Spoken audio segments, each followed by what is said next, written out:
The great blessings ever discovered for investors are public companies in the stock market who pay a dividend to their shareholders year over year over year. All investors talk about growth. All investors talk about income.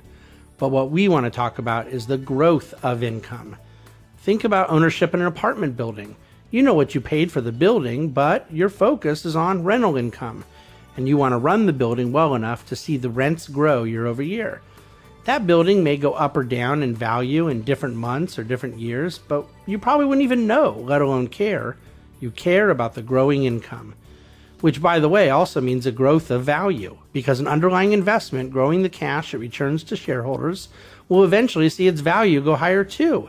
Sure, values will move up or down at different times, as is the case with any investment, but an asset growing the cash flow it generates increases in value through time.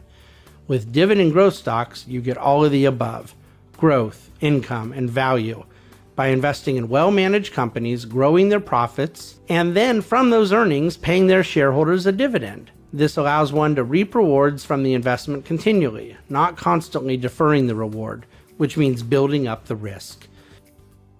Investors who do not need the cash can reinvest into more shares of the company, creating the miracle of compounding, representing one of the world's greatest wealth-building practices ever invented. More dividends, buying more shares, which themselves will pay more dividends. Einstein's eighth wonder of the world. Investors who do need the cash flow receive the dividend and can use it, buy groceries with it, etc. The stock prices may be going up or down, but when you're just relying on the dividend to spend money and not selling shares that may be down in price, you avoid the great evil risk of negative compounding, of letting a bear market tear away at your nest egg. Dividend growth stocks can be considered tax efficient. The dividends are generally taxed at a lower rate than short-term capital gains and ordinary income like real estate and bonds. And they align the company's interest with yours. This may be the most important reality of all. Management is not likely to be growing the dividend if their projections are looking or feeling questionable. A rising dividend is a loud and authoritative statement from management that you can believe their numbers and that company strategy is on track.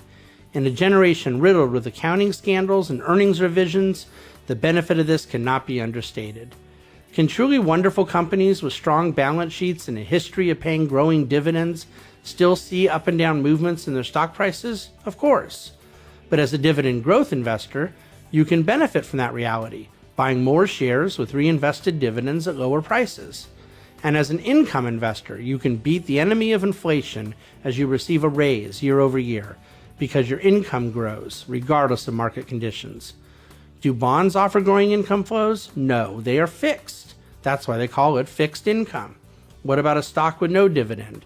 You're just relying on the market pushing up the price. Because investing is not a game, the stock market is not to be played.